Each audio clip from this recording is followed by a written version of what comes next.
Kita beralih ke sorotan lain, saudara. Penyidik Polres Mojokerto menemukan 3 selongsong kembang api dari hasil olah TKP rumah polisi yang meledak di Desa Sumolawang, Mojokerto. Hal ini diungkap Kapolres Mojokerto usai tim gabungan Inafis dan Lab4 Polda Jawa Timur melakukan olah tempat kejadian perkara di lokasi ledakan rumah polisi di Desa Sumolawang, Mojokerto, Jawa Timur. Dalam olah TKP, tim Lab4 menemukan 3 selongsong bekas kembang api dan bekas bahan peledak low eksplosif, 1 di pintu kamar rumah. Pemilik rumah, Aibda Maryudi, masih diperiksa sebagai saksi, sementara kasusnya kini ditangani di Treskrimum dan Propam Polda Jawa Timur. Yang kami dapati adalah bekasnya atau sisa selongsong kembang api sesdor tersebut. Jadi hanya sisanya. Kalau secara kuantitas saat sekarang ini pemeriksaan sedang berjalan. Tapi kalau pada saat peristiwa kejadian kita mendapati tiga selongsong kembang api sesdor. Kami Polres Mojokerto tidak pandang bulu, senada dengan apa yang diperintahkan dari pimpinan. Polri tidak pandang bulu dalam melakukan penegakan hukum.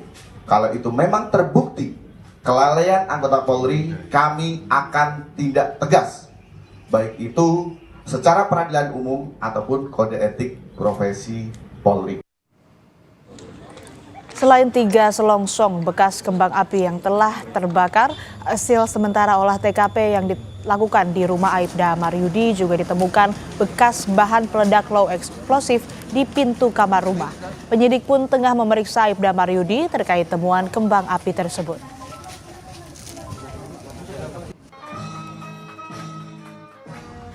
Di sana kita menemukan di sekitar kamar depan, kamarnya saudara Moriadi itu, kita swab di pintu masuknya itu. Di situ kita temukan positif mengandung oksidator dan klorat, di mana klorat itu merupakan bagian dari isian dari bahan peledak kembang api atau sregdor. Jadi kenapa itu sangat rentan, karena jenis klorat itu termasuk bahan peledak jenis low explosive.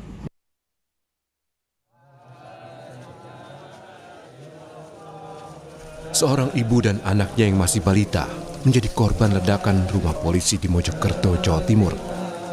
Usai dilakukan otopsi di rumah sakit, 2 jenazah korban langsung dimakamkan di pemakaman umum Desa Sumolawang.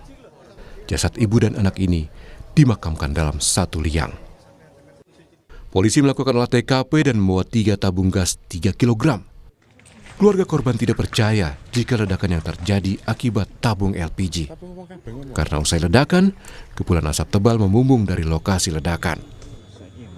Katanya si LPG, tapi nggak mungkin. Soalnya itu meledak langsung itu loh. Asapnya itu seperti belerang.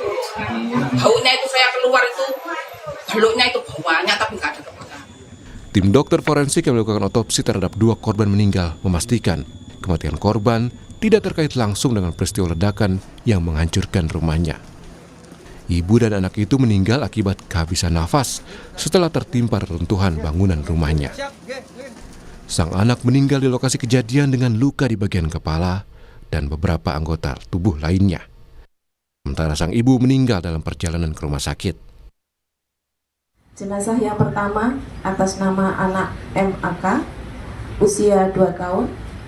Pada tubuh korban kami temukan beberapa luka lecet pada wajah, anggota gerak atas, pinggang, dan anggota gerak bawah. Kemudian pada jenazah yang kedua, jenazah atas nama Nyonya LS, usia 40 tahun, kami temukan juga luka lecet pada wajah, lengan, dan kaki. Kami temukan tanda-tanda asfiksia merupakan tanda kondisi mati lemas, kekurangan oksigen pada kedua jenazah tersebut. Ledakan dahsyat yang terjadi di rumah anggota polisi Senin pagi menyebabkan 2 korban ibu dan anak meninggal dunia. 4 rumah mengalami kerusakan parah dan 3 lainnya rusak ringan. Tim Liputan Kompas TV.